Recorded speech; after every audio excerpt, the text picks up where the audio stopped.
Hey y'all, it's Maddie from the Itty Bitty Homestead Committee. This is Vanessa, and today we are going to talk about getting your very first pair of rabbits for breeding meat rabbits on your property. So let's hop into that. So the first thing I suggest, as always, is to do your research. So you have your setup, you have everything you need, and now you're looking at filling your rabbitry up. Look into what breed you want, because when it comes to meat rabbits, there are so many breeds, right? Like a lot. Like I have 3 different meat breeds in here, and only one of them are in my top 3 recommended for meat rabbits. So let me introduce you to a few of them. So before I introduce, I just wanted to hop in and say my top 3 breeds when it comes to meat rabbits are Californians, New Zealand's, either white or red, depending on if you are a classic or a modern kind of person when it comes to colors. And then finally, I suggest Rex rabbits. So when it comes to my top 3, I only have one, and that is the Rex rabbit. And this is 2. 2 is currently hopefully pregnant, along with her sister 1.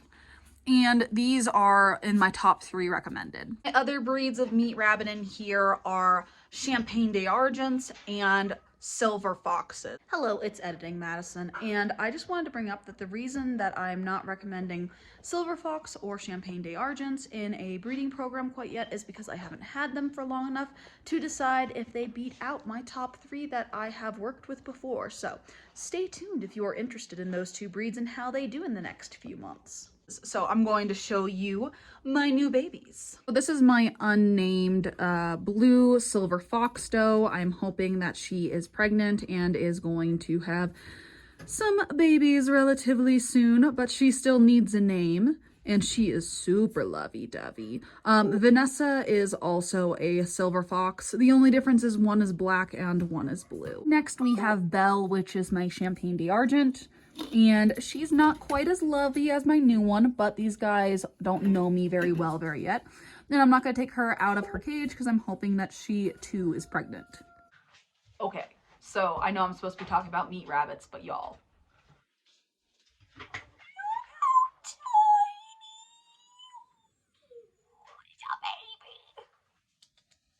This is my, out of my mini Rex litter that is, what are y'all, 3 weeks old?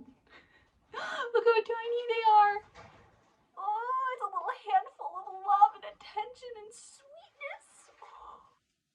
I love it. Oh, it's so cute. So the reason I showed you those rabbits is to give you an idea of do your research and then try some things out. If you get a breeding pair or trio, then you don't have to worry about as many losses to try it out. So start small. And then once you figure out which breed is going to best fit your lifestyle, it's time to get into the fun part. Finding the bunnies. I love looking at rabbit trees and seeing kind of what I want. So how do you find the right breeder? I have a few options for you.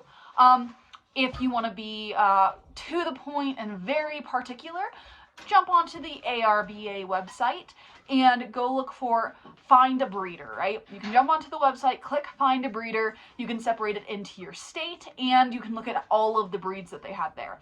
If that doesn't look, go to a show, you know?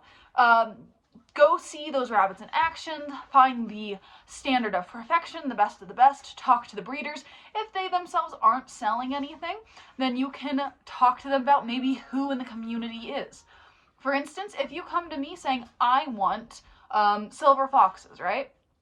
But I don't have the kits to sell you, I'm going to send you down the hill to my friend, and if she doesn't have any, we'll send you up the road to someone else, because the idea is community, and we're going to find you someone, or if we can't find you someone, we're going to do our best to find you someone who might find you someone, because the rabbit community is very small, and from my experience, most people are super helpful and like really willing to help out somebody else. So once you find a breeder, I suggest asking a ton of questions. You know, see if they have what you are looking for, both size-wise, both, you know, production-wise. ask a ton of questions, because when you have a pair or a trio, you want to make sure it's the best option for your rabbitry. All right, so the next thing I'm going to do is, once I find my breeder, I'm going to go take a look at their bunnies and see what they suggest for pairs, because a lot of breeders will sell to you in breeding pairs or trios. So this is my new bun, Moose Man, and he is such a good boy. Not very used to me yet, but I think he'll put up with my nonsense if I continue to pet and love on him. So I'm going to be more strict on my guides for my bucks compared to my does. And the reason behind that is, although the does do all the work, the buck is the one that most influences you in your program. So when I am looking for my breeding pair or trio, I want my buck to be closest to my standard of perfection for that breed. So for instance, this guy has a better body type and is closer to the standard of perfection than my doe is, because he is going to be bred to the rabbit I have and then to those does, and he's going to have the most influence. So I want to make sure that he has a better standard, he has the better fur, and for the things that he's weak in, I want to make sure that I have the best opposite. So for instance, if you look at his shoulders are pretty okay, but they're kind of weak. He has a decent rear, but he has an amazing top line with depth, right? So my doe is a little smaller than he is, but she has better shoulders than he does. And her loin's not quite as good, but they both have amazing rears and depth. So she kind of has opposite problems compared to him. And the idea is if I breed them together, I want to keep the best of their children because they have different problems. And then I want to take that best doe and breed it back to her dad, which is why you want to have the better quality be in your buck than in your doe. Because eventually you are going to breed a buck back to his mom, but that's going to be a little further down the line in your line breeding. All right, I'm going to hold a bunny while I talk because I know y'all like looking at the bunnies. This is Strawberry. He's the buck we're finishing his grand champion on this year. So a couple other qualifications I look at for a pair that I'm getting. I want them to be proven together, right? I want to see the data between them. So for instance, Belle, the counterpart to Moose Man, she has had 5 different litters. She has had a range of 5 to 10 kits in all those litters, and I have charts to see where her grow out is, both with Moose Man and with a different buck. And that just gives me an idea of seeing where they are going to be kit-wise, what to expect. So I want to know what that doe produces. With that being said, I do not like getting anything over a 1.5 years old. And that is just to ensure that I hopefully have another 1.5 years to breed them to get a good foundation stock out of. Now, a lot of times proven pairs are going to be a little pricier than your unproven pairs, but I like it because you know what to expect and you know the pair is likely to breed. If you want maybe a cheaper option that is a little more of a surprise, you can do an unproven trio, but I suggest waiting until said trio is 6 months old so that you get an idea on their body type and if they fit the standard of perfection. Another thing that you can ask is how related are the pair? I suggest getting a pair that is either very distantly related, so we're talking maybe they have the same great or great grandparents, or not related at all, and that is to help with your bloodlines. And you can see that through a pedigree. If you're going to get a pair or a trio, I highly suggest a pedigree. That way you just see what you're breeding, you see what you're going to get, you know what colors they're going to throw if you do something like Rex. Another thing that I suggest is ask the breeder if they will cover your doe with an unrelated buck of the 2 you're getting. So basically you're getting a doe that hopefully takes and is pregnant. A lot of breeders will do this for a small upcharge. So for instance, both Belle and my unnamed blue silver fox have been covered by 2 different bucks and are currently just chilling.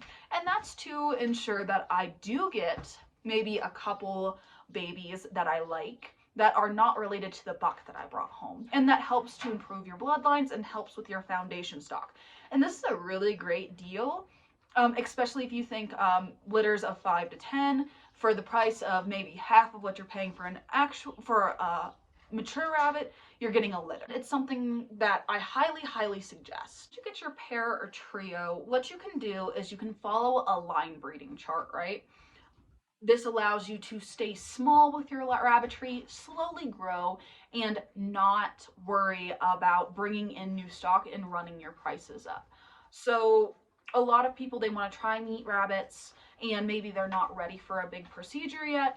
This is perfect because by following line breeding charts, you can actually follow that chart and it will take you anywhere from 5 to 10 years, depending on how quickly you breed back your kits to their parents, for you to finish. So you can get an idea of what you want in your program while only spending anywhere from, $30 to $100 for your first pair or trio. For the rabbits, not the equipment. If you're curious about like the equipment and everything you need, I have a video from yesteryear about everything you need to start your own breeding program. So like your cages and everything else. So I hope this was helpful to some of y'all and that y'all can use all of this. See hi to Strawberry. He's such a good little man. Yes, he doesn't like the chin scratches. He likes the behind the ear scratches. But I hope this was helpful, and I will see y'all next time.